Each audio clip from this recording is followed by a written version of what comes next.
বিসমিল্লাহির রহমানির রহিম। দর্শক, আজকে আমি ঢাকা মোহাম্মদপুর আসলে এই এলাকায় আসছি যে বর্তমানে যে রিক্সাওয়ালা এরা একটা এটা একটা কর্ম, কিন্তু তাদের কর্ম না থাকার কারণে রিক্সার উপর নির্ভর করতেছিল।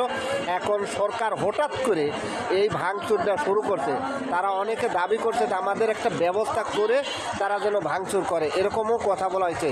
কিন্তু এটা না করে হঠাৎ করে তাদের উপর এরকম অত্যাচার করা মানে কতটা লজিক আর কতটা আইন আছে জানি না, তবে জানে যে এরা গরিব মানুষ। কিন্তু আজকালকে এই যে রোডে যারা উঠছে তারা মিল ফ্যাক্টরিতে অনেকে চাকরি করে, কিন্তু অফিসারের যে ব্যবহারের কারণে তারা চাকরি ছেড়ে এই রিক্সার উপর নির্ভর করে।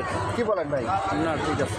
এইরকম আমিও নিজেও চাকরি করছি। আজকে তার ওই অফিসারের খারাপ আসার কারণেই আজকে মনে করেন যে অনেকেই এই রিক্সার উপর নির্ভর করতেছে। এই রিক্সার উপর নির্ভর করার পরে দেখা যাচ্ছে কিছু ভিআইপি রোড উঠতে নিষেধ করা হয়েছে, কিন্তু এইটা তারা আসলে করছে। তারা 24-এ গণ আন্দোলন করেছে, তারা একটা শক্তি, তারা সবাই তো আন্দোলন করেছে। এই শক্তির বলে তারা এখন বর্তমানে সবাই মানে রাজপথ কারোর জন্যে সমান মনে করে তারা চলতেছে। এটা আমি দেখতেছি ভাই। এই কথাটা কতটুকু খারাপ বললাম না ভালো বললাম? না, ভালো। তো যাই হোক, ধন্যবাদ। আমার এই কথাটা শুনে যদি ভালো লাগে আমার সাথে দেখবেন, লাইক শেয়ার করুন। ধন্যবাদ।